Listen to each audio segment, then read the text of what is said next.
Ron Ball of the Rexburg Police Department. Good afternoon, Mr. Ball. And Mr. Means, this is Ms. Vallow with you, Ms. Daybell. Correct, Your Honor. Good afternoon, Ms. Daybell. We have a number of preliminary matters to address, so I ask for your patience while we go through those.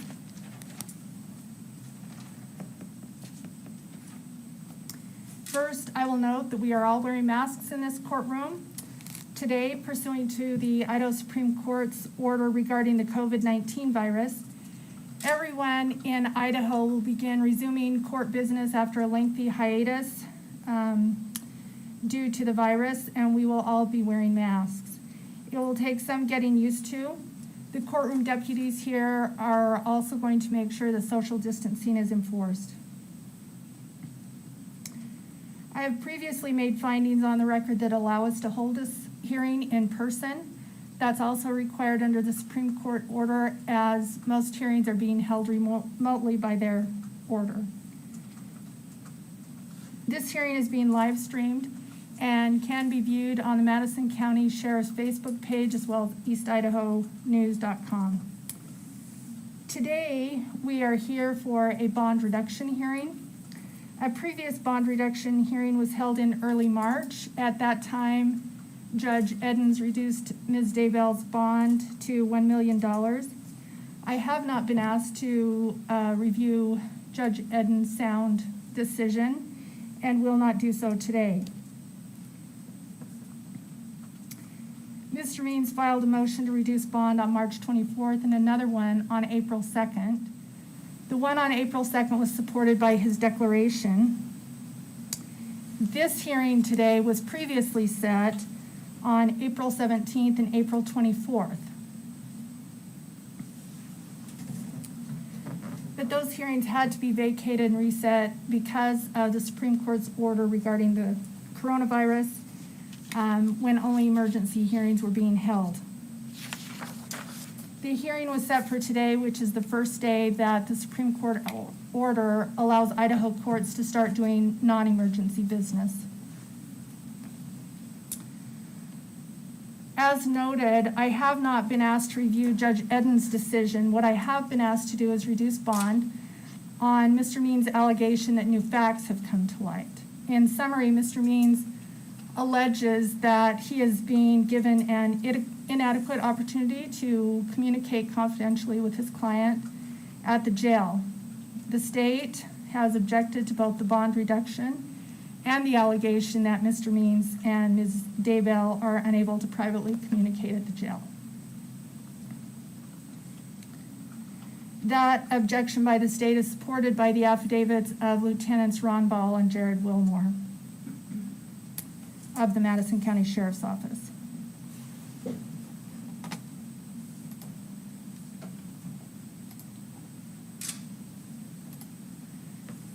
All right, Idaho Criminal Rule 46L2 is the standard that I must apply to my decision here today on this motion, and it states the court may reduce the existing bail if the court finds good cause to reduce the bail of the defendant. The court may enter such an order reducing bail. So good cause is the applicable standard to my decision today. It's very hard to breathe with the mask on. Justice Burdick. I will also note that shortly after receiving Mr. Means' motion alleging problems communicating with his client at the jail, I held an informal status conference with Mr. Means, Mr. Wood, and a representative from the jail.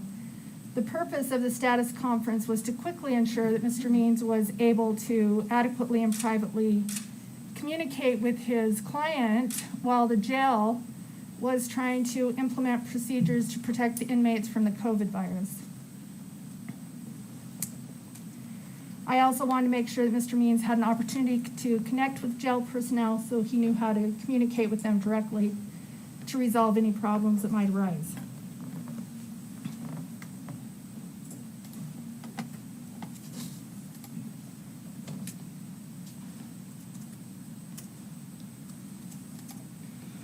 All right, I have read all of the motions, the objections, declarations, and affidavits filed in regards to this hearing today. Mr. Wood, are there any preliminary matters you need to take up? No, Your Honor. And do you intend to call any witnesses today? I don't believe I will need to, Your Honor. You're relying on the affidavits that have been filed? Yes. All right. Mr. Means, any preliminary matters? I do have a couple, Your Honor. Go ahead. Okay, thank you. One of them is, a couple of them are going to be well, and if you don't mind, I'll remain seated unless you prefer me standing. In the 7th District, we have attorneys stand when they make arguments to the judge. I'm sorry, I can hear you, Your Honor. If you would stand, that's Sure. our custom here in the 7th. No problem. I was told there was yeah, I can do it here. It'll be fine. Your Honor, I've got a motion to strike the pleadings that were filed yesterday at 2:42 in the PM, about 18 or so minutes before our 3 o'clock scheduling conference yesterday. As the court noted that this motion has been on the file since the end of March and has been noticed repeatedly by the court as a result of the COVID-19 process. The prosecution cannot claim that they had any kind of lack of notice or any kind of deadline or response needed in this case. When you look at the filings, you have a total of 18 pages. 10 of those pages are single-space affidavits that were filed yesterday. Again, sent over a little before 3 o'clock. Counsel's well aware that I don't live here locally.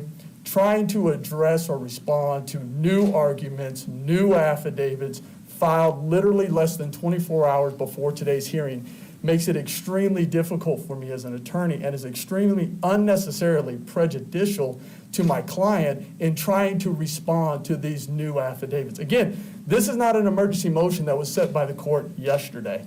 This is a motion that's been filed since March. And as I get into the arguments with the motion, I think the prosecution will admit why the initial motion was filed and was ultimately necessary. We have worked hard to have the information communicated to the court in a timely manner. Here, we have specifically an objection that raises whole new arguments that were not mentioned in the previous objection filed back on the 7th of April. We have case law that was not cited back in the initial filings in April, on April 7th. We have 2 affidavits from individuals that, again, are single-space, total of 18 pages, that were not mentioned in the previous filings. The rules on a motion such as this is that you have to file any document that needs to be served in a timely manner. The day before the hearing is extremely prejudicial. It makes it extremely difficult for me to file a response. I don't have an opportunity to investigate these affidavits. I don't have an opportunity to have responsive affidavits. I don't have an opportunity to research the case law that is cited now by the prosecution, and there's no credible reason why they would be filed so late. In fact, there's a pattern here that we've seen. As the court mentioned before, we had an informal status conference regarding my motion when I filed it back in the end of March. If the court will look at the repository history filed with this case, about 2 hours before that hearing, after my motion had been pending for 13 days, the prosecution files their initial response. Again, I'm out of state. I'm working out of the office. We have the COVID issues going on. And less than 2 hours before that hearing, they filed their response. I don't know if we're going into this informal hearing to discuss the motion or to discuss resolution. I don't really have an opportunity to respond. We see that again here today, and it's completely unnecessary and extremely prejudicial to my client. Now we look further into the affidavits and the briefing. Again, new case law.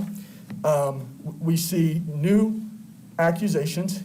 We see that the prosecution has had access to records that have been subpoenaed and requested through discovery that are presented in these things that yet have not been produced as far as statements goes and allegations of when things happened. We also have other violations besides it being untimely and suspect as to why it was untimely. We have violations such as the affidavits. Any affidavits or any pleadings filed with the court have to be double-spaced. These are single-spaced. Again, they cram a lot of information into you, and if you need a rule on that, It is Criminal Rule 2.3A5. And earlier I made reference to the motion hearing. This is our motion, which is governed by the Idaho Criminal Rule 49.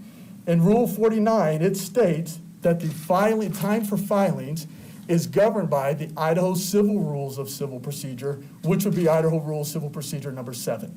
Number 7 requires that if you're going to file a responsive affidavit or memorandum or brief, you have to do such 7 days in advance. I'm all for emergency situations, especially with what we're dealing with. I'm all for the idea that sometimes things just can't get done timely. This motion has been pending since its initial filing for 39 days. There are no surprises there. My second amended motion, providing more detail to the court, was filed 28 days ago. They were on notice that we had alleged that they were recording our conversations for the past 28 days.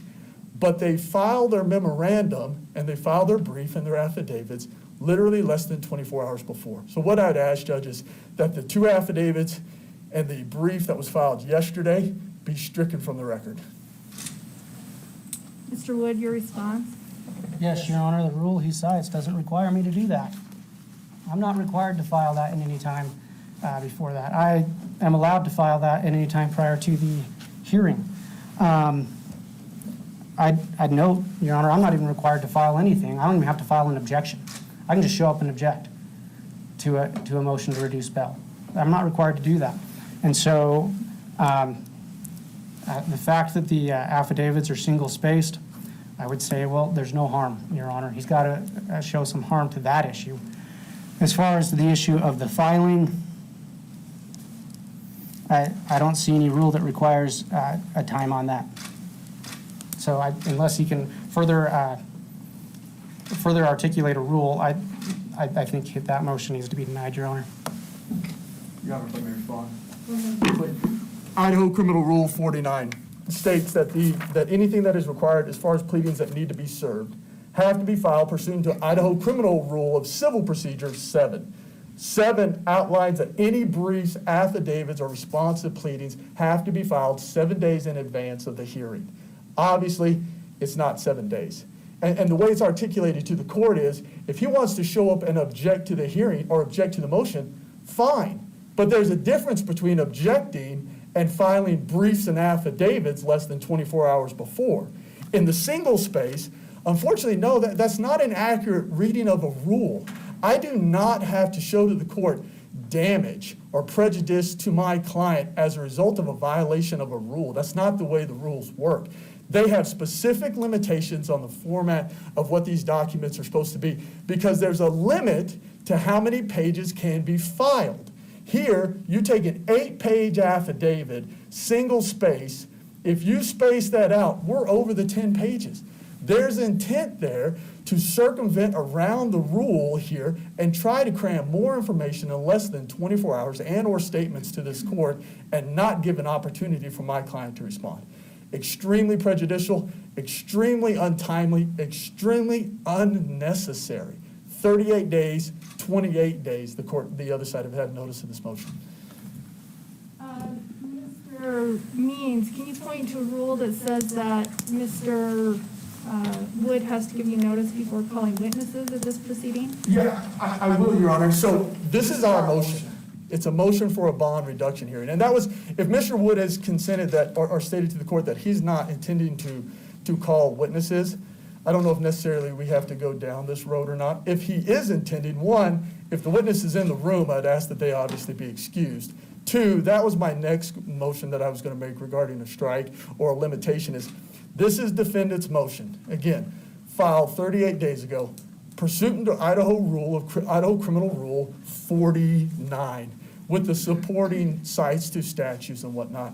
This is a motion. It is not an evidentiary hearing. At no point in time did I request, express or imply to the court to make this an evidentiary hearing. We asked for a motion hearing. Idaho Criminal Rule 49 describes how you respond in these type of motions. You have your motion, and if you want to, you file an affidavit. And then the motion is argued on the affidavit. There's a little flexibility with the oral arguments when you're discussing the various affidavits that are, of course, filed timely. There is no expression in the rule that discusses how you mutate a motion hearing into an evidentiary hearing. And if we go back and we look at even the notices of the court, for all of these hearings, it is noticed and entitled, Motion for a Bond Reduction Hearing. At no point in time was there any kind of notice, at no point in time was there any kind of request that there was going to be additional evidence or additional persons or witnesses testifying. Again, extremely prejudicial. We've had this on the calendar for over 30 days. If they were going to call someone, they should have provided notice. Now, it sounds like this is not an issue, but again, this is our motion. If they wanted an evidentiary hearing 30 days ago, 21 days ago, 14 days ago, they could have filed a motion asking for an evidentiary hearing to be heard simultaneously with this motion on a bond reduction hearing. They didn't file anything other than their initial objection back on the 7th of April, and then yesterday, 18 additional pages. So what we would ask is that the court not allow this motion hearing that is governed by affidavits be changed into an evidentiary hearing where things we have no idea might be presented and no opportunity to respond. And again, completely unnecessary. What rule do you refer to, Mr. Means, that says that this can't be an evidentiary hearing? I think that it is or is not, or that affidavits are relied upon? Sure. I don't know if there's a specific rule that says it can, but I'm not aware of a rule that says it can. And so we came under our motion, and our motion only requests oral arguments. It's notice. What I'm wondering is, because you request oral argument, I'm looking for a rule or something that says that Mr. Wood can't respond with testimony. Because that escapes me. I mean, that he can. I guess is my position. And the way it's noticed from the court is that it's a motion hearing. And in Rule 49, it talks about filing your motion. And basically, if you want, file an affidavit. There is no mention of the mutation into an evidentiary hearing without. Where's the rule about affidavits that you're referring to? Idaho Criminal Rule 49. It's very short and it's very straightforward.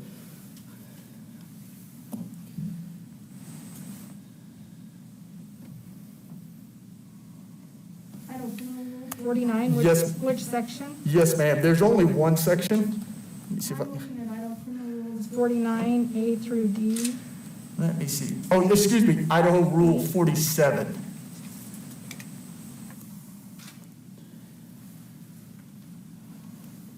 There's 3 subsections, A through C.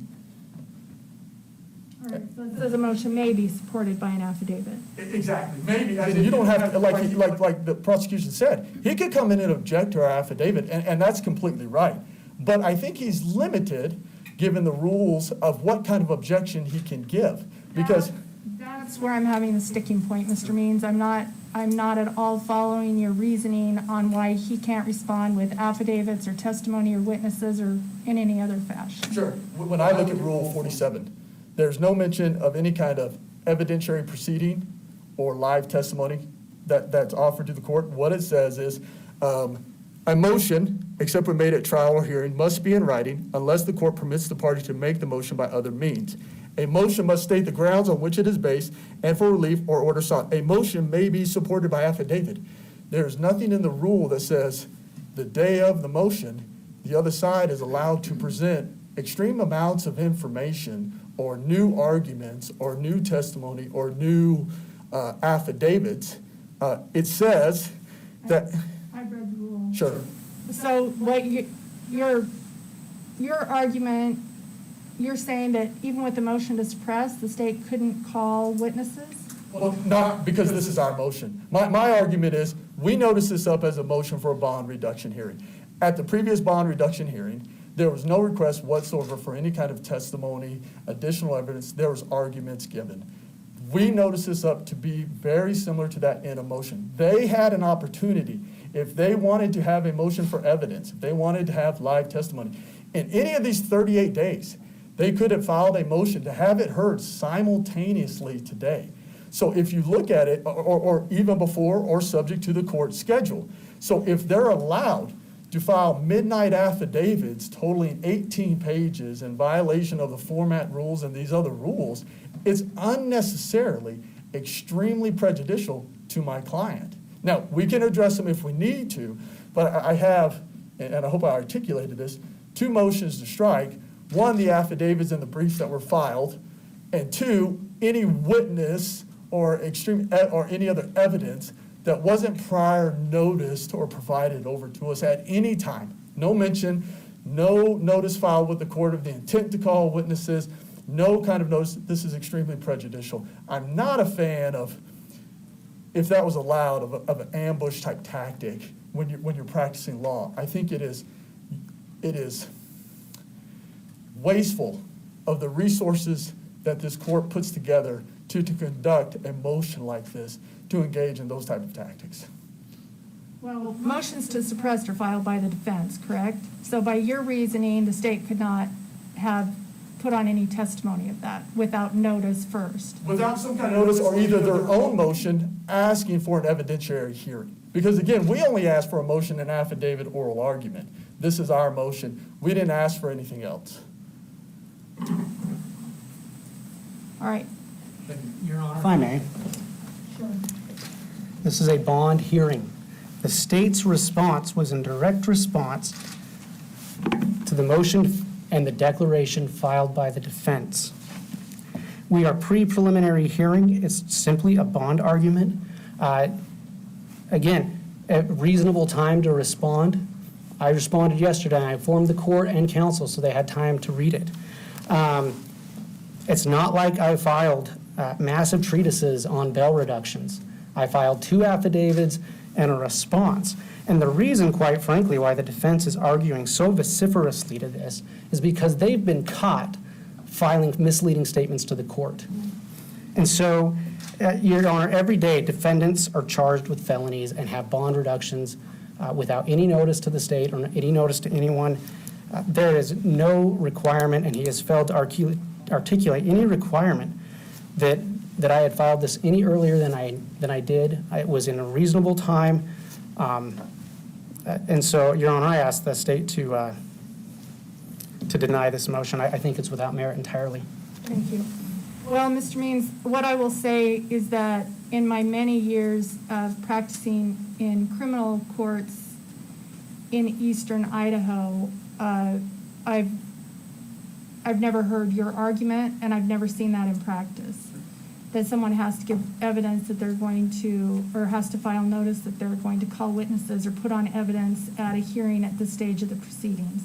Only at trial have I ever seen that enforced. And in fact, in the motions to suppress that I've been a part of, the defendant files the motion to suppress and the state shows up with whichever witnesses they think will support overcoming that motion without any notice whatsoever. So that's certainly the practice in East Idaho, is to not give any notice and to just put on evidence when these motions are made. So I'll give you a couple of options here.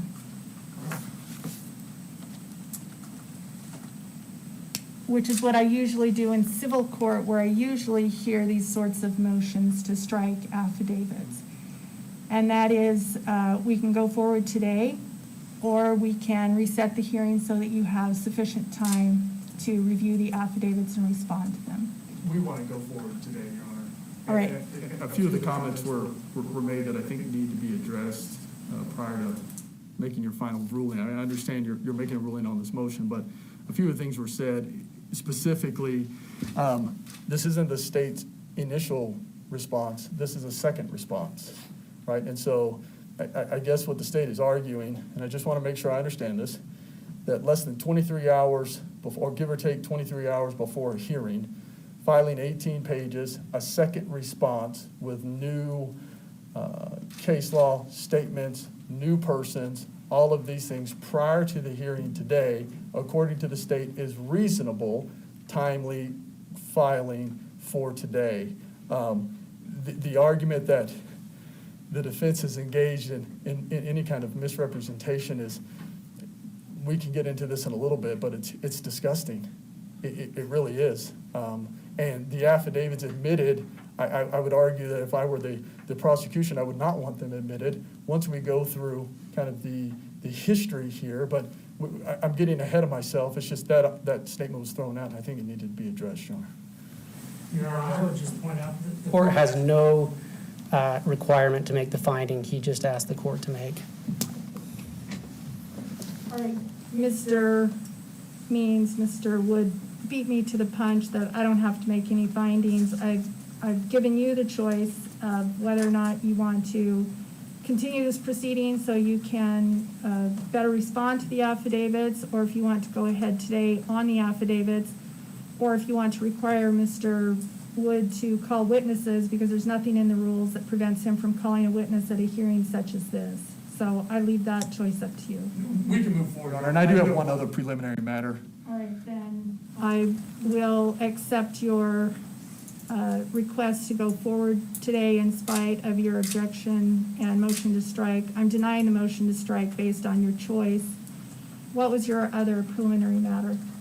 In the initial filing, objection to our motion, Your Honor, filed back in 4/7/20, in paragraph 2, there's a reference to what is entitled as a valid order.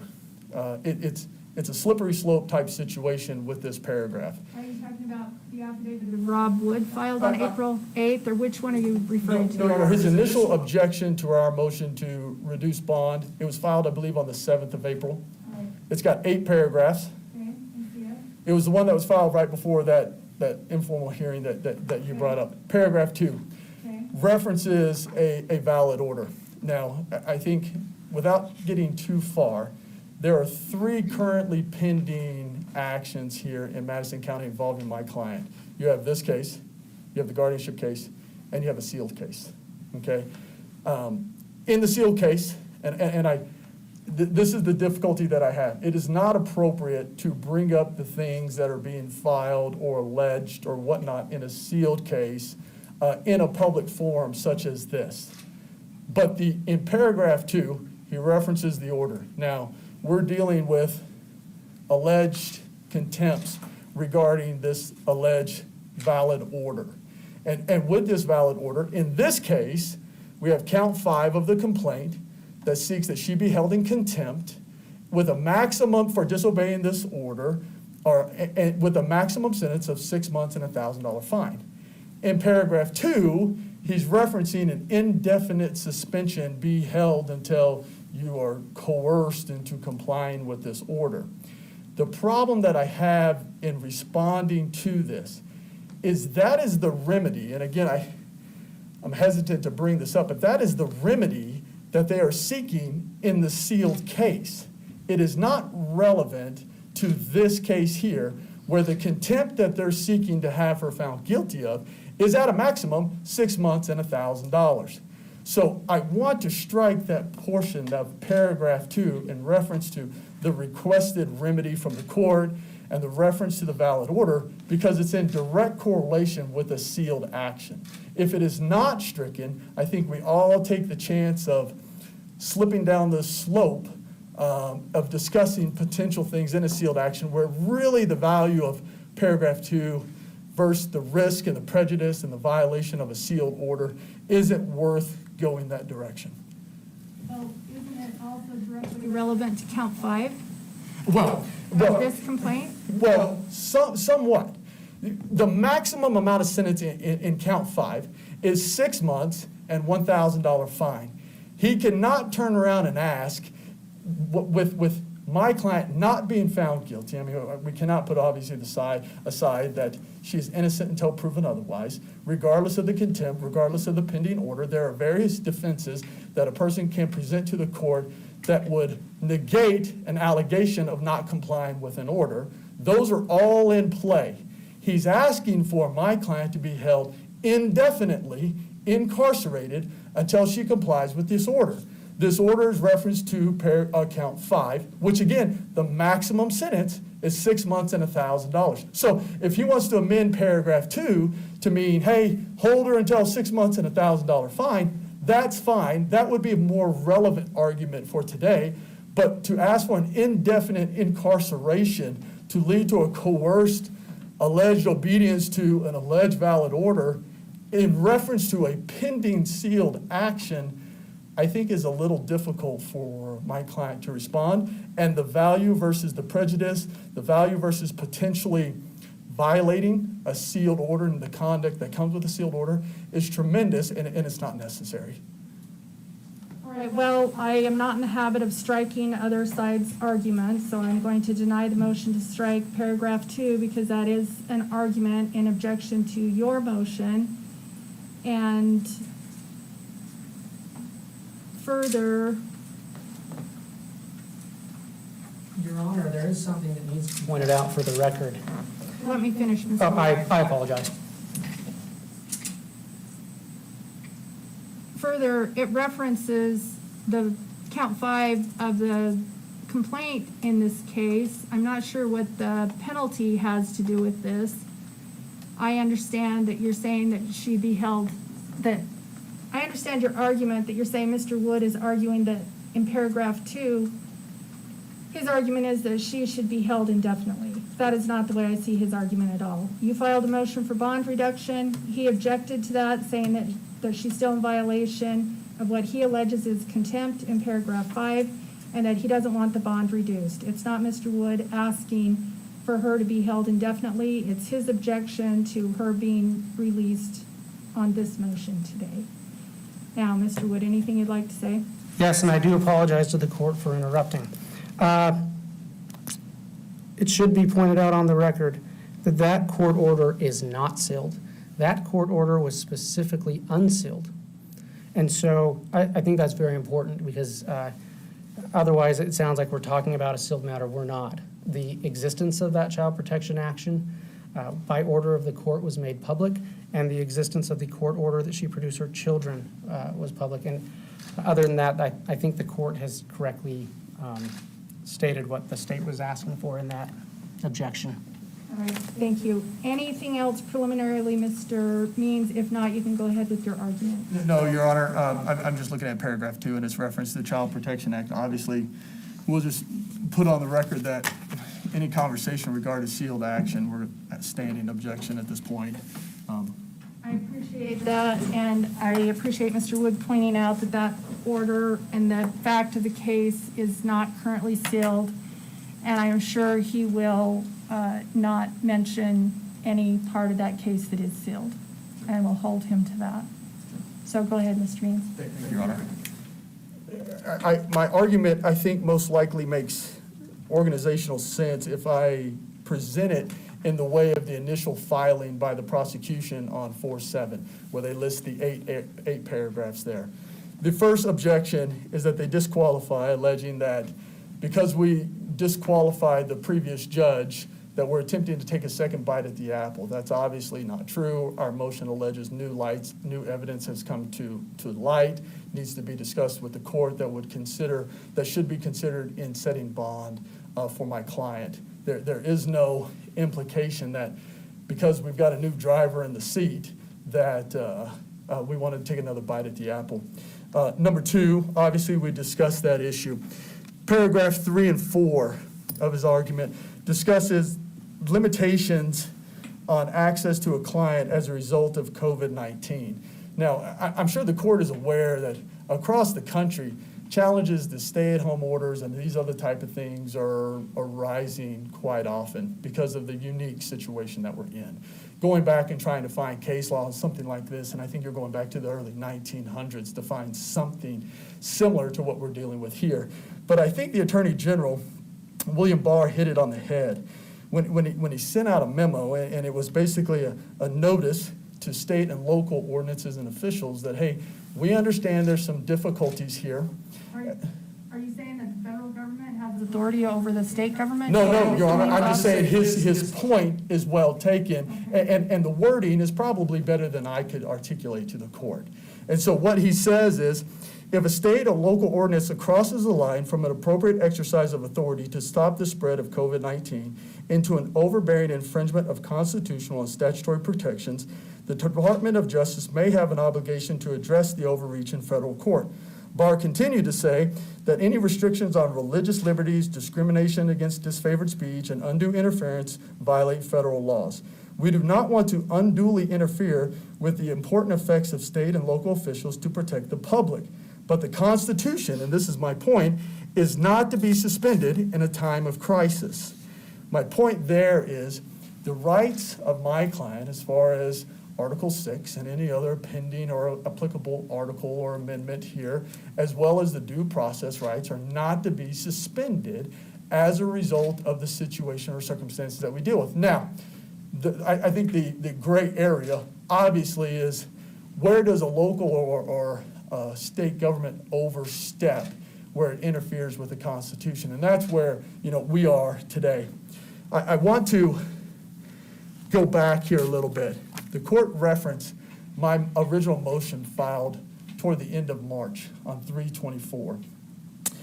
If the court will recall, there was a previous motion bond argument on the 6th. After the 6th, I returned home to Boise to come back here to Rexburg on that following Monday, and I stayed for 4 days working with my client. One of the reasons why I did that, and we spent approximately 15 to 20 hours probably over the course of those 4 days going through the case, going through the accusations, going through the history.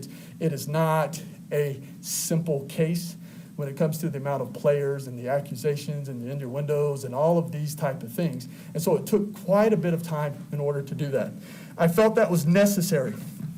I felt like I needed to be there. That communication prior to coming over on the 9th, or that after that bond hearing, was conducted over the phone, and it was also conducted in person. Now, I had set up prior to conversations with the prosecution, conversations with various deputies down at the detention center, where we had conversations about my need to have a confidential access phone line to my client. They instructed me to call the detention center, tell them who I was, and then I would be transferred to a line where my client didn't have to put in a code, it wasn't recorded, and I would have this access to them. We discussed incredibly sensitive things. Now, if we fast forward from that point to where we are now, as you'll see. What date you're talking about that occurred? Well, that would have been the 9th, I believe, through and I have it in my argument here a little bit, and I'll clarify it, the 9th through the 12th. I believe it was a Monday, Sunday, through a Thursday. Okay, that I was back over here. Now, I think what caused the ruckus here is during that time, I had various conversations with my clients and a visit with the prosecution in this case. Now, if we can jump forward to my amended motion, and I'll come back to this. In my amended motion, I show up here on, what is the date?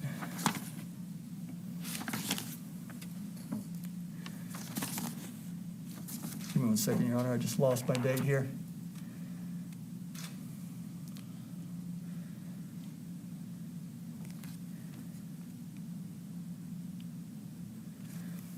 On 3/29, I come back over here to the state of Idaho to visit with my client, assuming I'm going to have access like I had before, in person in a room. There was no notice to me that obviously there was a change in procedures due to the COVID-19 process. I understand that. When I went to the detention center that morning, I made it routine that I would call the detention center and let them know I was coming. I think that is a matter of courtesy, notice, and if something's going on at the detention center that might delay access to my client, no reason for me to sit into the waiting room for quite some time.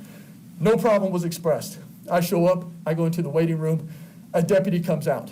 I said, well, I'm Attorney Mark Means, I'm here to see my client, Lori Daybell, please allow me access to my client. I was then instructed that the procedure for visiting with the client had changed, and that the public visiting room had now been converted into an attorney-client visiting room only, and that I would have to converse with my client because of COVID-19 policies through this public now visiting room.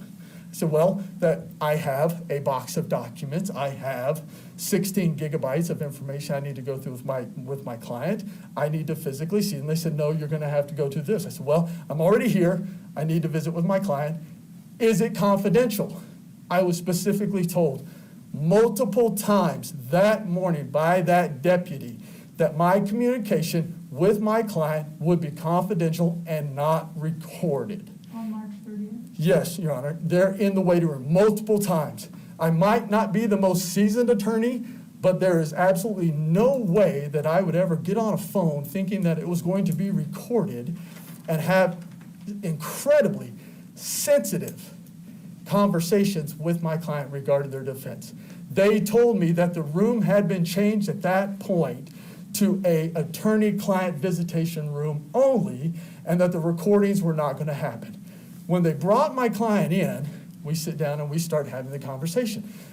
I can't recall on that day if I heard the recording statement or not, but I was told repeatedly, asked repeatedly to the deputy, was assured that it wasn't going to be recorded. We had our meeting, I left, I go do some visits, I come back to visit with my client, same thing. I want to make sure that this is not recorded. No, Mr. Means, it is confidential, it is not going to be recorded, the recording services is turned off. And was that on March 30th and March 31st that you're referring to? That was over from March 30th, and I believe I was here until April 2nd. And I had multiple visits with the client during that time. Now, obviously, it was incredibly difficult to try to discuss with my client various documents, as the amount of documents are intense. The second set of discovery rolled in this past week, and we're now talking 60, 70 gigabytes of information, thousands of pages.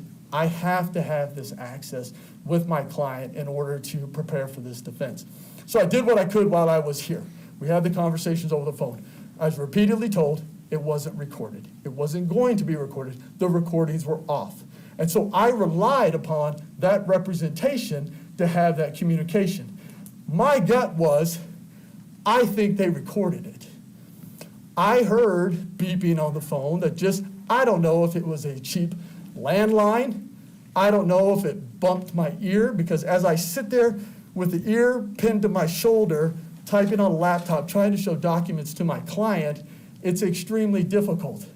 So I go back and I file the amended motion before the court, bringing up my belief that I think it was recorded, even though I was told repeatedly on each time I was there that it would not be recorded. So I file that motion. Now, fast forward, the prosecution does not file a response. They do not call me after I file that motion. They do not make contact with me and say, yes, Mr. Means, we accidentally recorded it, but we've deleted it. We've done what we needed to do, or whatever it is that they were going to do as far as handling it. They file a response on the 13th, give or take 2 hours before our informal conference, and they admit in a statement as an agent of the court in their paragraph, and I believe it was paragraph. I'm looking at the first objection to your amended motion of April 7th. Is that, are you for, you said April 13th, so I'm trying to. Yes, Your Honor, I'm sorry, it's April 7th. And in that, paragraph 5. The state represents in paragraph 5 to the court that the attorney, that they learned, and this is where it gets unique and these affidavits come into play, that one conversation between the defendant was accidentally recorded, okay? They admit it. This is a filing by an agent to the court on that day, on the 7th before that hearing. Now, it gets a little more dicey since then. We learned of that, and obviously, we notice up to the court, we request a hearing on this motion, and it gets kicked down the road multiple times. At no point in time, prior to the filing of this declaration, or excuse me, of this objection, before or after, do I receive any kind of confirmation of what the recording was, how long it lasted, who deleted it, where was it deleted, how was it deleted, who heard it? No communication whatsoever regarding this. Obviously, there's a concern.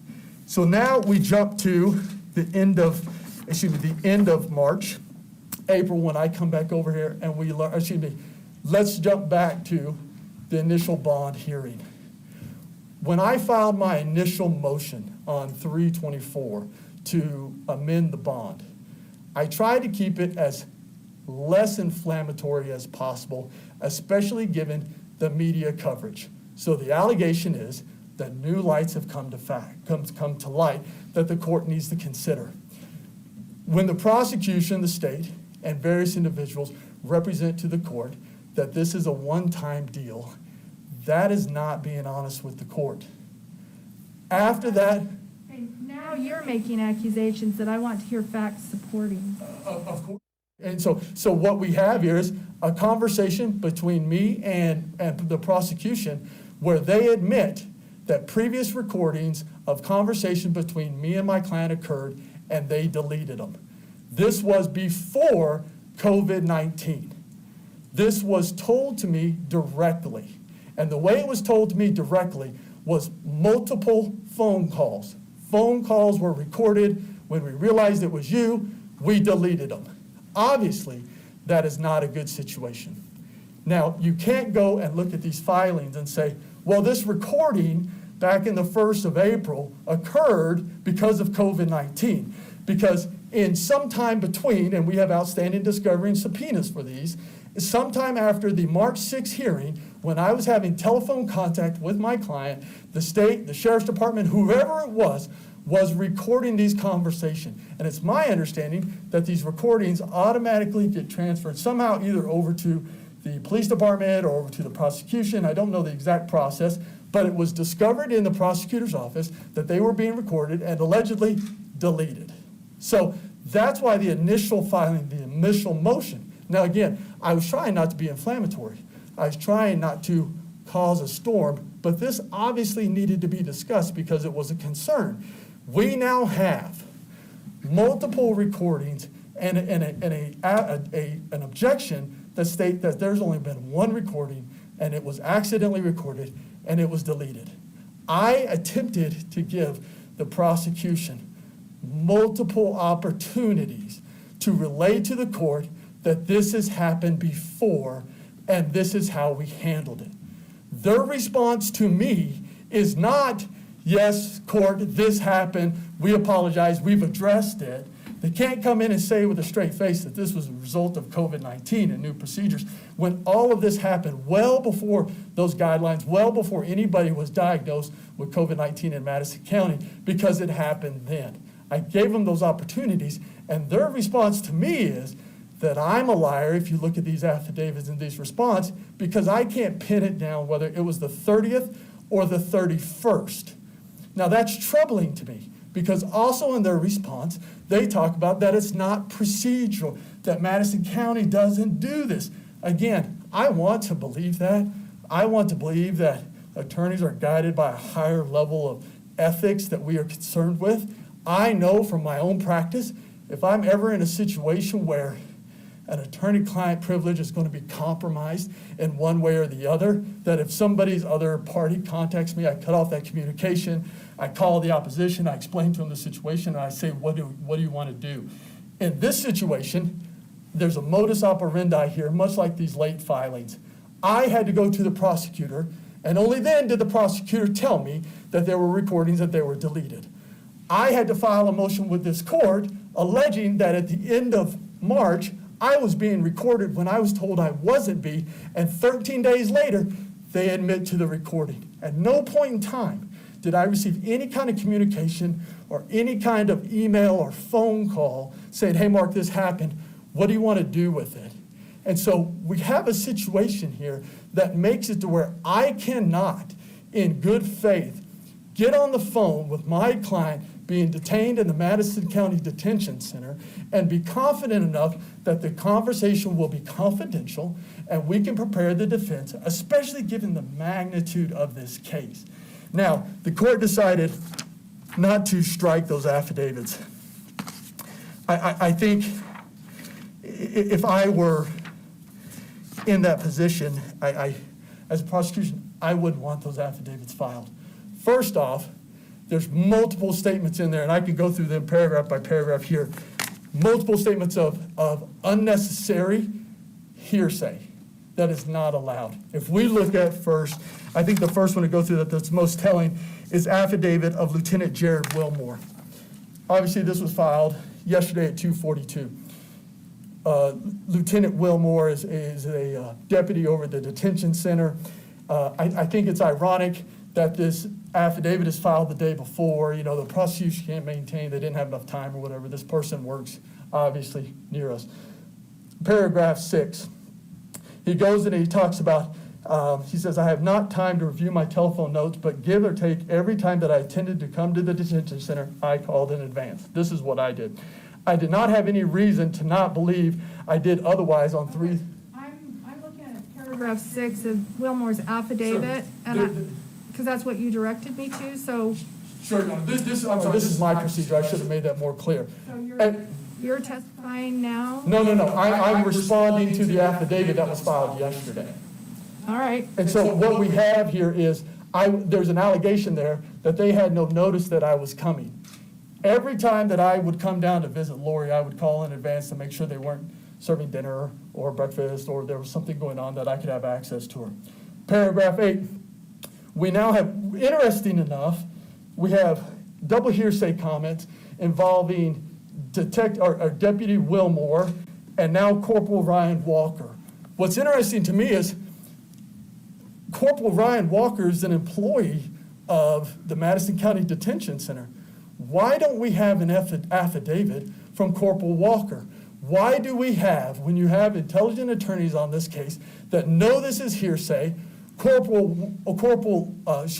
Lieutenant Wilmore coming forward saying, allegedly saying what Corporal Walker is saying? Now, I go on to say, I do not have any reason to believe that,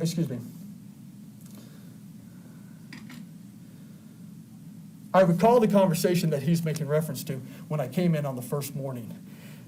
He's trying to attempt in an affidavit to represent what that conversation was in a hearsay type situation, unnecessarily so. I remember the conversation asking multiple times, is this going to be recorded? Is this the only option that I have? I need to physically be in the same room with my client, and I was told no repeatedly, and that this was it. So I didn't have another option.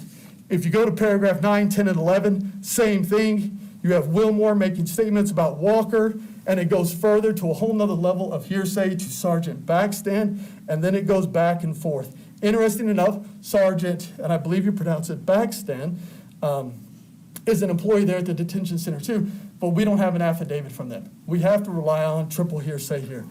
Paragraph 15, again, hearsay, no excuse as to why it's offered.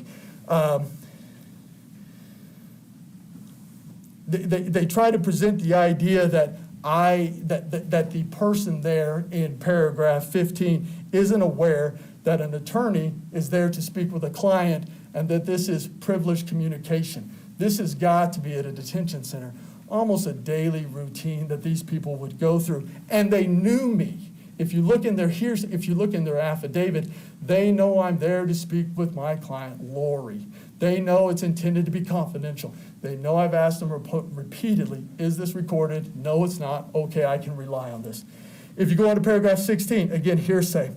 In paragraph 17, it references the recorded statement, and that he tries to maintain that we ignored the pre-recorded statement, but he goes on later on in his affidavit, and he's making reference to, he doesn't know if it was the 30th or the 31st. He says he would rely to me that it was turned off on the 30th and that it was going to be off each time. So then I get accused of, I should have known it was recorded, and I know how to turn it off as if there was a button in the room or something on the 31st. I get accused of misrepresentation because my affidavit or my declaration is 30 or 31st or both. Here they have access to these records and they don't do it. Paragraph 21. This is I think, this is where I think I start to have a little trouble with the case and my concern level rises. Prosecutor initially objects on the filing, saying that the state has learned, again, that there was one conversation that was recorded between the defendant and myself. Lieutenant Wilmore now represents to the court that there were multiple conversations recorded. He references phone calls, plural, between the defense counsel and defendant that were recorded.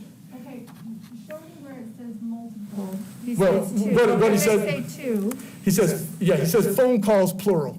Okay, And so where in this affidavit are you seeing that there were more than two? Because they're explicit that they know two were recorded, one for 1 minute and one for 28 minutes. So If you're going to stand up and say that there were many more than that, which is what you're leading me to believe, then I need to see in the affidavit that you're referring to where it leads you to believe that there were many phone calls being recorded. So, forgive me, these are difficult to breathe in. I think the situation is devil's in the details, right?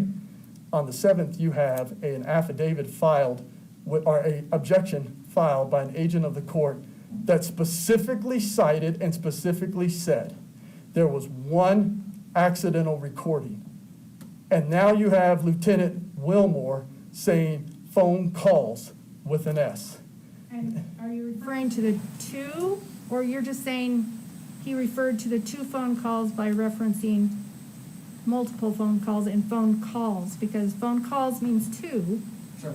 And so what you're arguing very explicitly is that the jail recorded multiple times and that they're admitting to that in the affidavit, and I'm not seeing it. So I'm trying to get you to point out to me what I'm missing in their affidavit. When I read phone calls, I don't limit it to two. It's plural. And I think, You're not convincing me on Sure, that sure, point. sure. Because they explicitly say two, and you can't say phone call when they say there were two. So I understand your argument. Sure. And what I'm trying to do is find out where in the affidavit you come to the conclusion that there's more than two, because I really do want to be able to nail down your arguments and what they're saying. So Sure. if in paragraph 22 or 23, 21, that you're referring to phone calls, if that's your only reference to multiple as opposed to two, then it's probably time to move on. But if you've Sure. got something else to point to in that affidavit, then I'm happy to look for it. I think the problem that I have here is, one, we have our discovery and our subpoena outstanding for all of this information regarding these recordings. Because at this point in time, you have to remember, I've now been told that there were multiple recordings of my conversation with my client after the initial bond hearing. It's not a good situation to be in. I'm also told that those recordings were deleted. Now, I'm going to represent to the court that there were hours of times that I spoke with my client. We discussed detailed facts of this case that are incredibly sensitive. When the state goes in, whether the state or the agent or whomever it is, the agent of the state, and deletes these recordings, I do not have an opportunity to go back and say, oh my gosh, what was on these recordings? I have my notes, I have my history there, I have my memory, but it's concerning. So I'm told after this bond hearing, multiple recordings. Nowhere in any of these filings does the state confess or come forward and say, you know, court, this isn't the first time it happened. It was accidental. There's no explanation whatsoever. In fact, there's a position of how I read it that the defense is playing games. At no point in time would I, as a defense counsel, intend for my conversations to be recorded. So I have statements saying multiple recordings before. I then have a statement that says, oh no, there was only one and it was accidental regarding this exact situation we're talking about back in the April 7th filing by the prosecution. Now yesterday, I get a 8-page single-space affidavit that comes forward and says phone calls. Again, our discovery and our subpoena are outstanding. We are having to rely on this information here that they're giving us. At this point, I'm comfortable in saying there have been multiple phone calls before and after the COVID-19 process or condition or pandemic that has been recorded in violation of my client's rights to have confidential communication, despite my attempts, even before and after the COVID process, to limit the exposure of my client and to have confidential communication that has occurred. And some of these are forthwith and brought forward, and some of them are not. If we go into 22 and 23, I think there are some conflicts. Again, if you look at paragraph 23, he talks about he found it strange, or that he alleges he turned off the recordings on the 30th, doesn't know why it was recorded on the 31st. But again, in the second objection to this case, I get thrown under the bus as if, one, I should know, two, as if I should know how to turn off the recordings, and three, my statement of whether this occurred on the 30th or the 31st, I'm not exactly sure. As we learned here now, It's ongoing. So then we move on to the affidavit. Give me a second, Your Honor, let me find. Of Ron Ball, Lieutenant Ron Ball. This is where I think we have more difficulties. In this affidavit, it's acknowledged by Lieutenant Ron Ball that he had access to these recordings and he listened to them, okay? Now, there's statements in there about when he figured out who he thought it was, he cut it off. I think we have to do some additional discovery, maybe some additional subpoenas on those issues, but we now have recorded phone calls that are taken in violation of my client's rights that have gone from the sheriff's department. We've had recorded phone calls that have gone to the prosecution office. We now have recorded phone calls by their own admission that have gone from the sheriff's detention center to the detectives involved in this case by their own admission. Where in the affidavits does it show that these recorded phone calls were shared with the prosecutor in the sheriff's office? Okay, so my representation to the court regarding after the initial bond hearing, when I was told that there were recordings that were done. And that they were given to the prosecutor and the detectives? It's my understanding that they are transferred, I don't know if given would be the appropriate word, they're somehow transferred from and this will have to come forward in the discovery and subpoena process, somehow they're transferred from the detention center to the prosecutor's office, because the prosecutor's office is the one that relayed to me that they had them, they discovered what they were, and they deleted them. So again, we have our outstanding discovery and subpoenas. I have to totally rely on what they're telling me here, that what we do know is that these recordings went to Lieutenant Ball, and that Lieutenant Ball listened to them until he figured out what they were, and then allegedly cut them off. Now, interesting enough, in Lieutenant Ball's, in prosecution's affidavit with the case, they make reference to, they make reference to another detective. Listen to the recordings. The issue I have with that, again, is very similar to Deputy Wilmore's affidavit. Why don't we have the affidavit of that person? Why isn't that person identified today? Is there an issue with maybe they don't want to file an affidavit? Is it an issue of they don't want to identify that person? There's no reason for these people not to have affidavits on the record when we're dealing with something that is this major on a case of this magnitude. Did you subpoena the state hearing or ask for affidavits from anyone? I'm sorry, Your Honor, I didn't hear you. Did you subpoena anyone to testify today or ask for their affidavits? No, Your Honor, because remember, I just got these affidavits and this briefing yesterday. But you're telling me that Mr. Wood told you 2 months ago that these phone calls had been recorded. No, that they had some recorded and that they deleted them. And then I filed my motion to amend the bond because of the new evidence that had come to light. And again, in my attempt was not to inflame the situation, but when it happens a second or a third or a fourth or however many times we don't know the answer to that yet, I don't have a choice. I'm in a position now where I have to put things in a pleading that protects my client and discuss the situation we have, because the defense is now compromised to a certain point as far as how I can communicate with my client in preparation for a preliminary, for a trial, discovery responses, defenses, all of these things that go with it. If we go, and if you could give me a second here, Your Honor.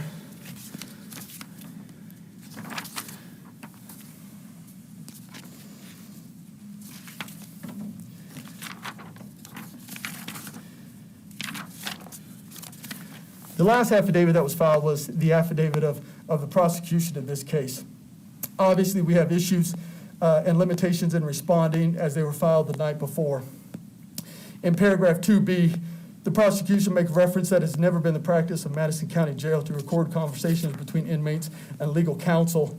Again, this is another opportunity since the admission of the recordings to bring forward that information to the court. Instead, they take the opposite. They attempt to take the high road and say, we don't have a history of doing this, when I know for a fact in this case they have. And they can't blame it on COVID-19. They can't blame it on a procedure after COVID-19 because it happened well before then. We then move on to paragraph 2C. Again, instead of owning the violations, they try to blame it on me, and they try to call into question my declaration to the court because of my representation of somewhere between 3:30 and 3:31, I believe that we were recorded. Now, I never had the recordings. I don't have the call log. I have my gut as an attorney that I think this is happening, and it's a problem, and it's happening again.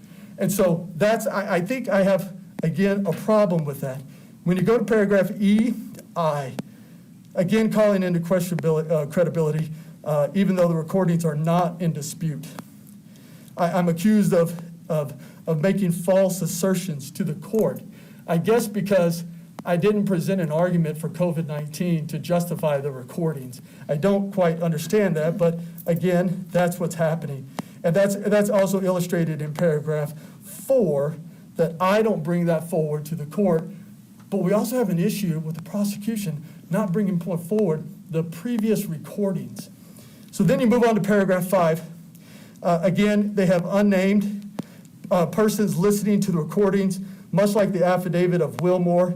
We're relying on hearsay statements that are unnecessary. It's not like these detectives that they're referencing or these other deputies have disappeared, and there's no statements in the pleadings that say we were unable to get Corporal so-and-so or this other detective. In fact, they specifically don't identify this other detective that they make reference to. Then we got paragraph 6 through 10, again, state accusing me due to the 330 or 331, as if they make a comment in there, as if I know how to turn off the recordings, as if there's a button in the public visiting room to turn off the recordings. When I went in on I think the affidavits are clear that what they're saying is that the deputies told you that they could turn the recording off for you and that you could ask them to do that. There's nothing in there about you doing it yourself, merely that you could ask someone to do it. And as I represented to the court, the first morning I was there, I was instructed that it had become an attorney-client visitation room only, and that the recordings were turned off, and they were going to remain off, yes. I understand that clearly. I understand what you're saying there, but you keep saying it's as if I had a button or something to turn off when their affidavits clearly are not saying anything like that. They're saying that you knew you had to ask. Now, I understand that you're disputing that, but it makes it really hard for me to sort through your arguments when you're saying things that aren't really supported by the affidavit. Sure. I guess the way I read the turn the recordings off, it's almost as if I'm blamed each time that I come in there if I'm not demanding that the recordings are being turned off. Well, clearly they're saying that if they are recording, there's a warning on there that it's recording and that you should know that it's recording when it says it's being recorded. So that's what they're saying. I understand that you're saying, well, you haven't said it explicitly, but I assume what you're saying is that they're recording even when that says it's on there, and that they're recording even when that warning's not on there. Sure. But your arguments are kind of overstating the affidavit, so it makes it hard for me to understand exactly what you're saying. Well, and I think part of the problem, Your Honor, is getting these affidavits yesterday, the amount of affidavits, the amount of information. We don't really have an opportunity, and I don't think necessarily that we need to have our arguments as organized as we would like, given the time constraints in representing today. There's no way that we are going to continue this hearing, given the difficulties that we've had with the court and the COVID-19 in scheduling this hearing, moving it as a result of what was filed yesterday. I would have loved additional time to serve additional discovery. I would have loved to have gotten a response from the Sheriff's Department on our subpoena as to how this all happened, what was recorded, and these type of things. I think there is another step, and then we can move on to bond considerations. You have a modus operandi here.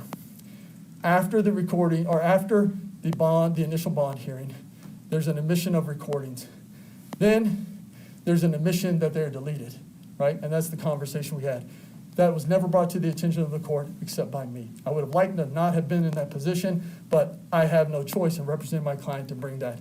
We then have statements in compliance, in an attempt to comply with the requirements of a COVID-19 situation where I'm told I'm not recorded, but I am recorded.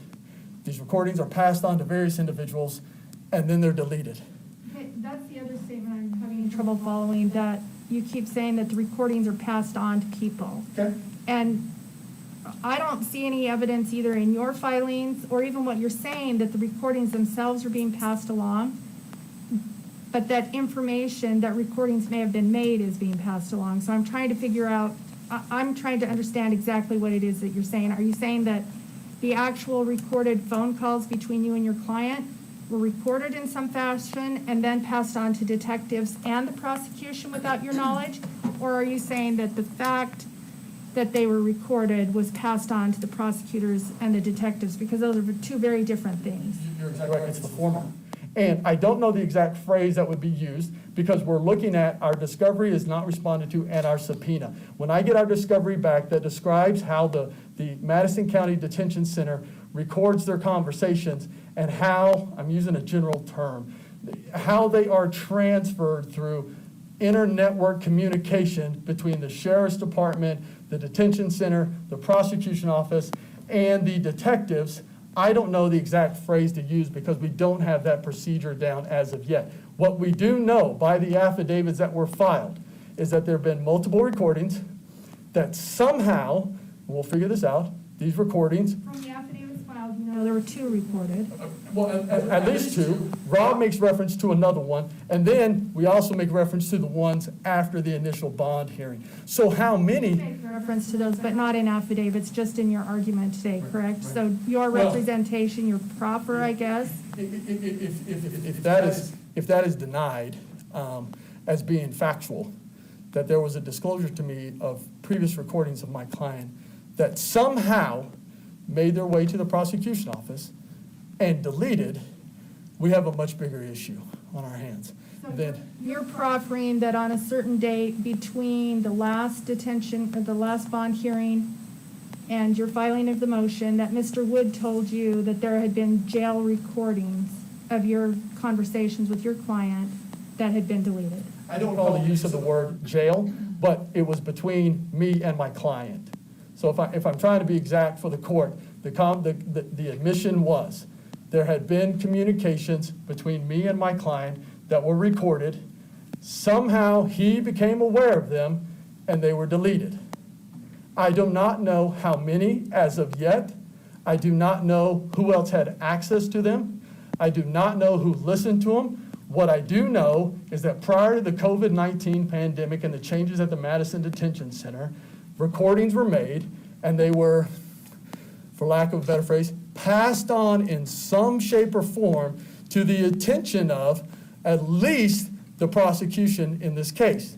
Now, how much of it was listened to, who determined that it was our recordings, I don't know the answer to that yet, Your Honor, because we don't have the discovery and the subpoena responses yet. I'm hoping that comes over. The bigger concern for me.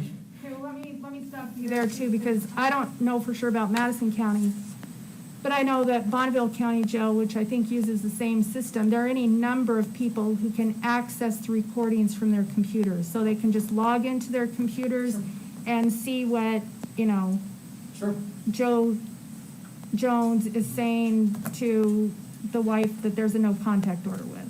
Sure.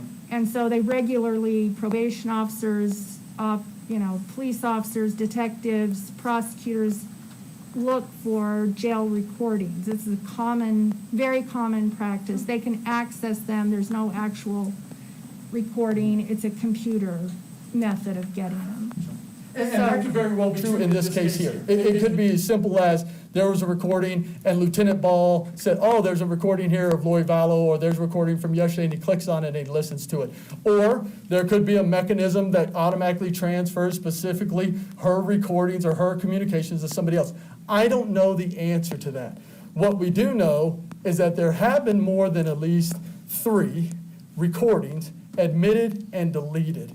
Now, I've got another problem with how this plays out, because you have an issue where there are recordings that are statements of my client. I have outstanding discovery, not talking about these recordings discovery and the subpoena that goes with that. I have outstanding discovery requesting a copy of all statements of my client, whether they're recorded, whether they're typed, whether text messages, whatever. You cannot say that these recordings that are created through some kind of process at the Madison Detention Center are not statements of my client, so I would argue, subject to the discovery request. That's going far outside this. I mean, certainly you're entitled to any statements made by your client that have been made on telephone calls. Sure. Certainly, that's clear. Sure.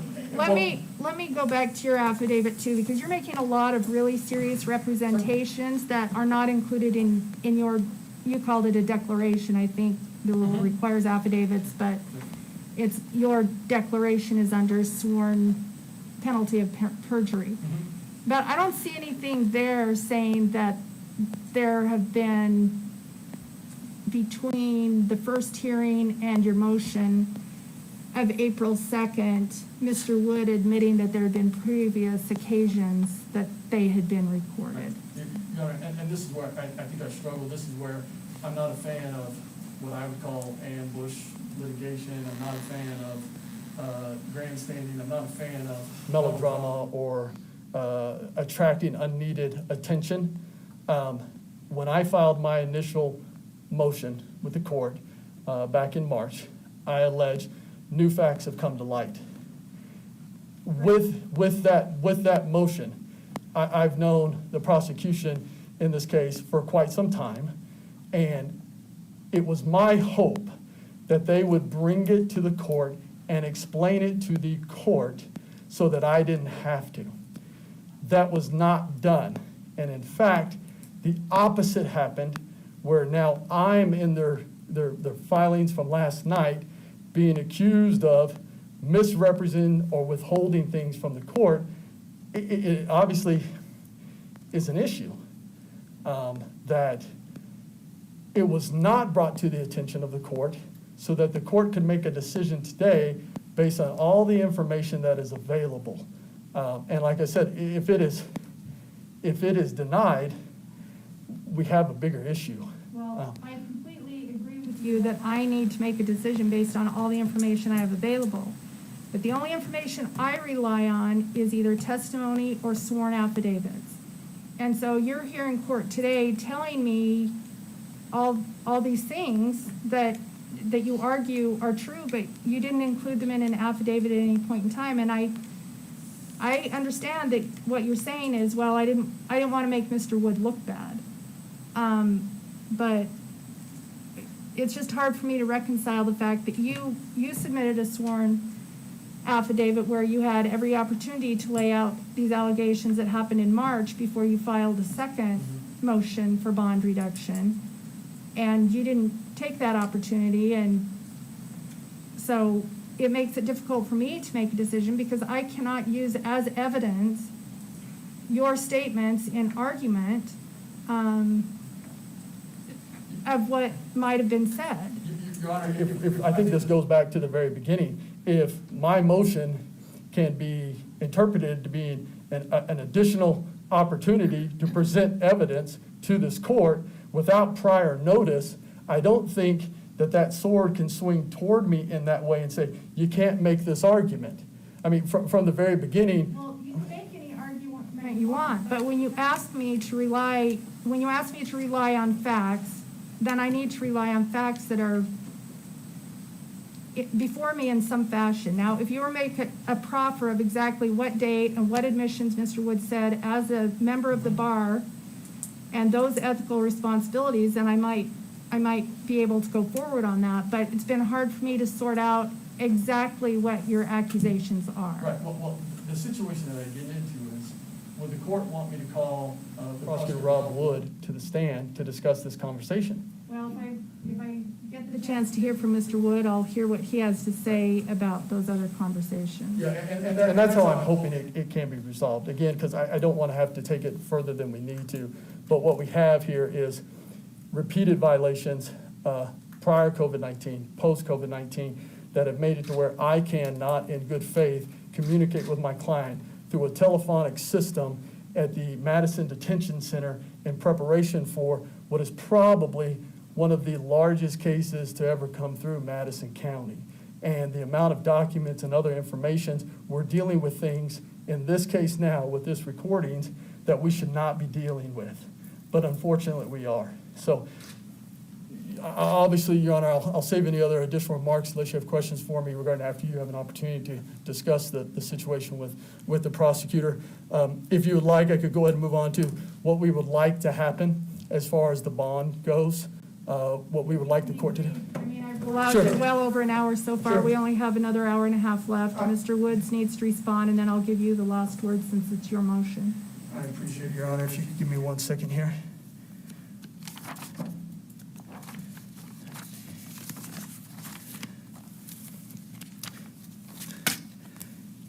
I believe it's Rule 46 of the Idaho Criminal Rules that discuss the factors to consider when setting. Let me stop you there, because at the beginning, I said I was not asked in your motion to reconsider Judge Eden's decision. Okay. I'm being asked to reduce bond after a decision on bond has been made at a previous hearing. Sure. And under 46L, I think it's 46, L2, then the standard that I'm applying is good cause to reduce bail. Sure. So I am not at all inclined to revisit Judge Eden's decision where he went through all the bail factors in Rule 46 and in the statutes. That's already been done. Correct, Your Honor. You said there was new information, and the second bail hearing, I'll go forward on good cause, and that will be the standard. So there's no need to go through all the factors that Judge Eden's decided. Appreciate it, Your Honor, because that is basically a regurgitation of those factors, so I appreciate it. As far as what's happened since the hearing, I don't think I need to spend a lot of time to talk about the effects of COVID-19 on everybody and now the limitations on interacting with my client through the detention center. I think you also have to look at and consider the economic situation that we're in now, where jobs are difficult, people are not spending money. My client is obviously unemployed at this time. Her husband is a publisher. People aren't buying books. There's a difficulty all the way around when it comes to paying rent, paying mortgages, getting jobs, these type of things. I think that needs to be taken into consideration when it comes to setting up a bond amount. COVID-19, as I've illustrated before, I don't think can be a good cause argument as to why the Constitution or these type of things can happen to limit the interactions. I think also the thing that the court should consider is the Supreme Court and their order on April 22nd, 2020, where they say the postponement of criminal jury trials required by this order shall be considered among the factors listed under Criminal Rule 46, determining amount of bail and the purpose for determining eligibility for pretrial release. Even though that is making reference to a jury trial here, as we know just from this case here, we've had to push it off multiple times. Just from the scheduling conference yesterday, the preliminary hearing, instead of occurring in a shorter time frame, is going to be occurred in July. So hopefully we don't have these COVID-19 issues. I think the spirit of the order from the Supreme Court would ask this court to take that into consideration in setting the bond amount here. But this trial isn't being delayed because of the COVID situation. Well, We haven't got to preliminary hearing, and it was delayed until July on your motion, not on the state's motion. Yeah. And we don't get a trial date until it's bound over in preliminary hearing. If that happens, district court is the one that would set the trial date. So that hasn't even happened and won't happen until after July. Correct, Your Honor. But if we're also talking about the scheduling conference yesterday, my initial suggestion was to do it in the 1st of June. There's obviously the court, as we mentioned, for Rob, myself, and for you, all of these cases that have been postponed and pushed out and rescheduled are eventually going to come to call. And that's where we run into a situation where maybe in a typical situation with her preliminary hearing, it would be able to be heard in the 2nd or 3rd or 4th week of May or the 1st week of June, but now it can't. My schedule allows that to happen. If you want to have the preliminary hearing in May or June, we can do that. Yesterday, the conversation was, as I understand, that you preferred a different date so that we wouldn't all have to appear in masks at the preliminary hearing, but my schedule certainly allows for it to happen in May or June. Sure. My initial response, when requested, or when asked about availability, was the 1st of June. I wasn't so much thinking one way or the other regarding the mask. If it needs to happen, it needs to happen. It's obviously difficult to breathe. It would be a long 2 days to go through that process if we have to wear them. But I would prefer in June and instead of July, but it was my understanding that it seemed to work better for the court schedule if we did it in July, and maybe I misunderstood that. That is a misunderstanding. If you would like a June preliminary hearing date, I am more than happy to accommodate that. If I'm assuming Mr. Wood would be able to accommodate that as well, since he was prepared to proceed next week. Sure. Okay, and maybe that's something that we revisit today or in the near future if we need to. My position was with the Supreme Court order, even though it only referenced the jury trial and pretrial release issues, I think the spirit of it is if a preliminary or these type of hearings are continually pushed out, then we have an issue.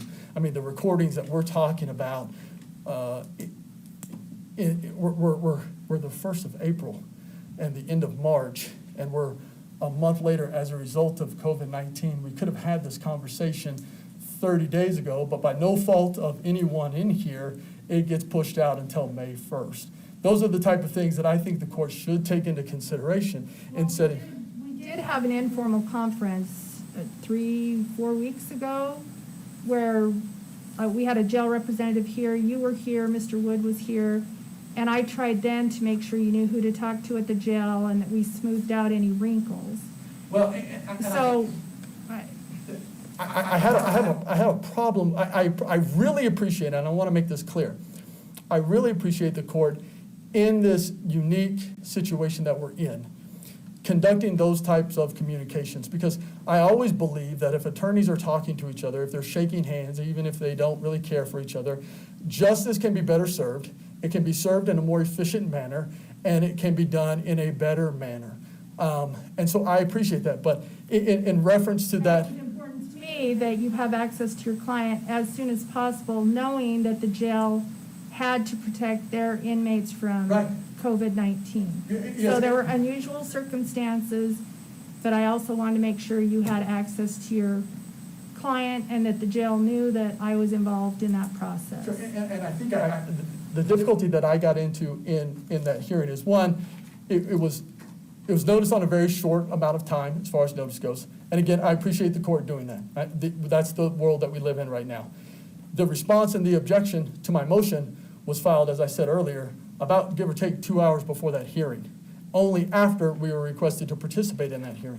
And I made it clear at that hearing that I did not have authorization to discuss that motion or to move forward or to talk about possible resolutions of my motion without. I wasn't talking about resolution of the motion at all. I knew it would take some time to get the motion heard, and I wanted to do all I could to make sure you had access to your client before we could get the motion heard.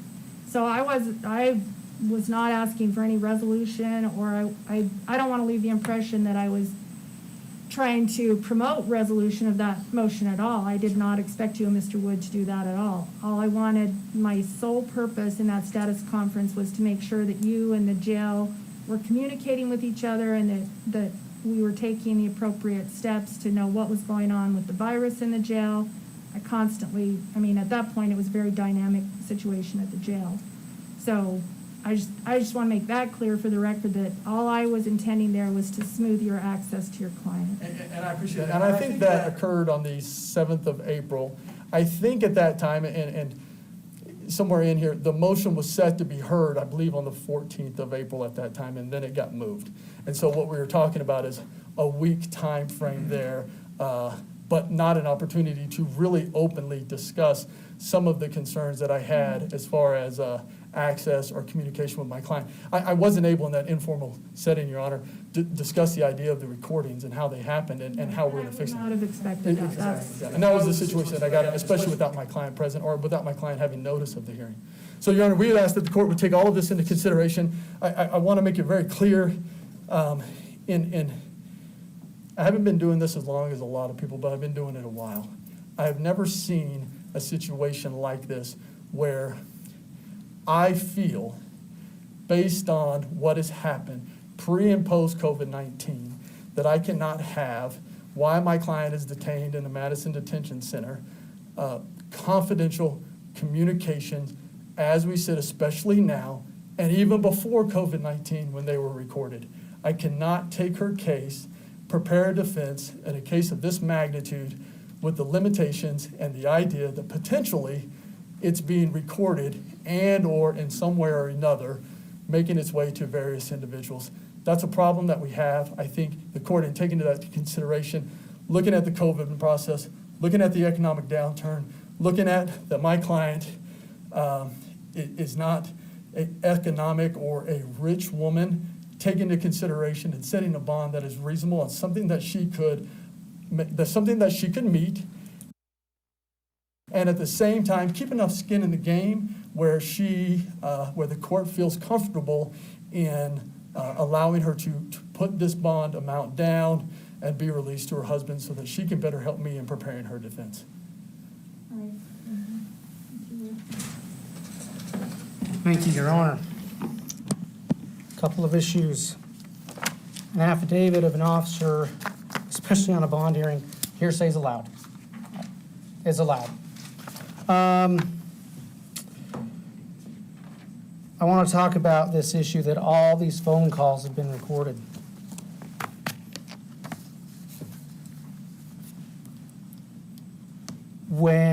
Usually, when an attorney takes on a criminal client,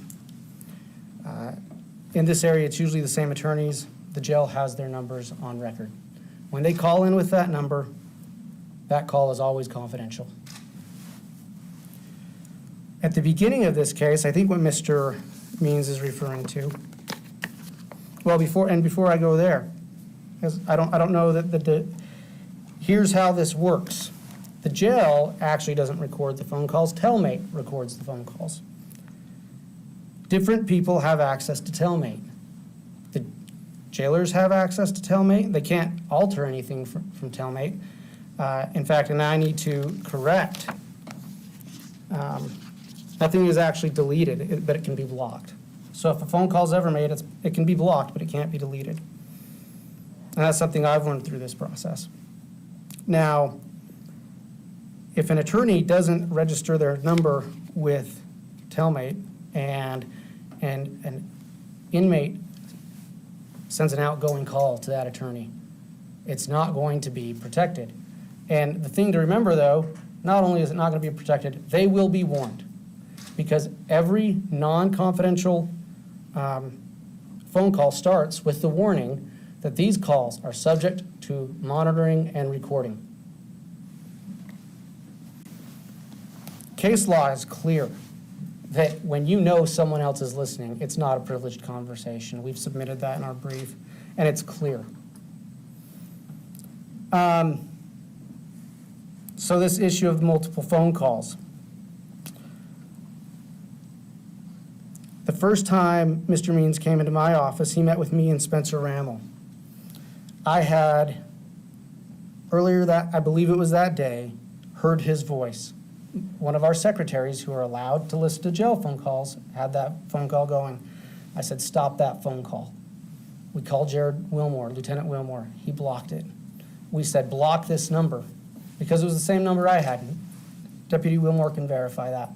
When Mr. Means came into my office and he met with me and my deputy, Spencer Rammel, we let him know about that. And we said, hey, make sure you register your phone.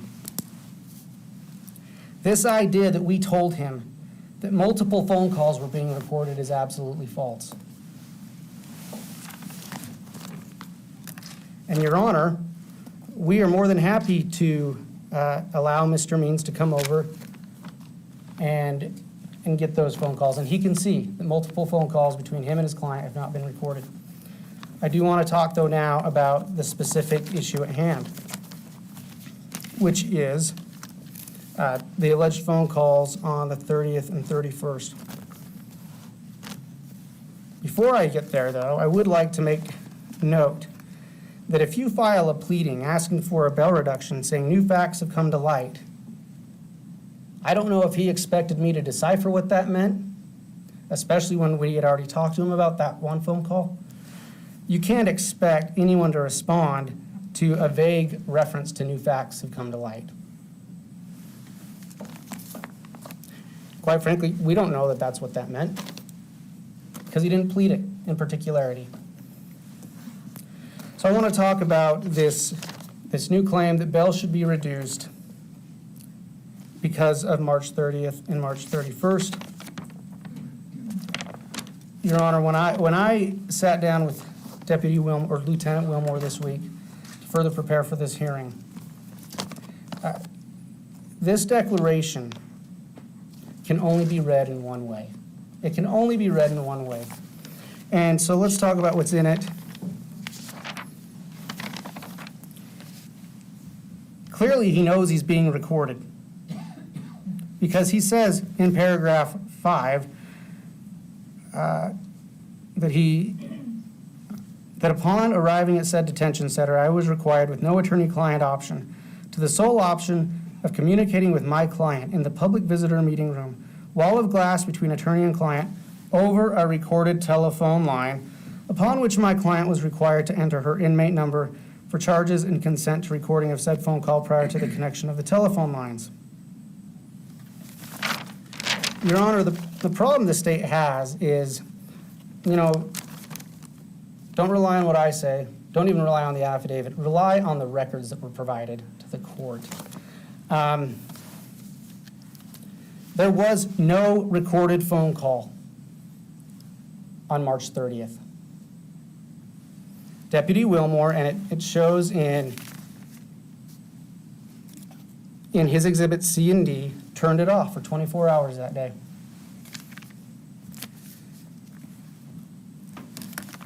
Now, and then on the 31st, they do have these recorded phone calls.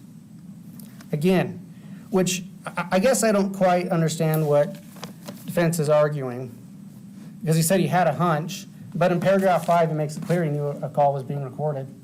Not only that, every recorded phone call on Telmate starts with that warning. These calls are subject to monitoring and recording. And so the problem is they're now saying this is good cause for a bail reduction. I don't think that's the case at all. I think this is an attempt to divert the court and the public from the actual facts of the case, to deal with the actual case. It's a way to try and get the client out on an issue that doesn't exist. And here's the thing. When an attorney hears, an attorney and the defendant hear this call is subject to monitoring and recording, it's no longer privileged. They can't claim privilege. Case law is clear on that. They know that a third party could be listening. And the problem the state has with this document is that it's clear that on the 30th, and the records support this, that phone call was not recorded when they'd asked for it not to be. So, and I want to point out the affidavit of Ron Ball, who, by the way, is completely authorized to listen to jail phone calls. He hears a phone call. It's a male voice he doesn't recognize, and he doesn't announce his name, which makes sense because he's just sitting across from a glass wall from his client. He hears some things about court.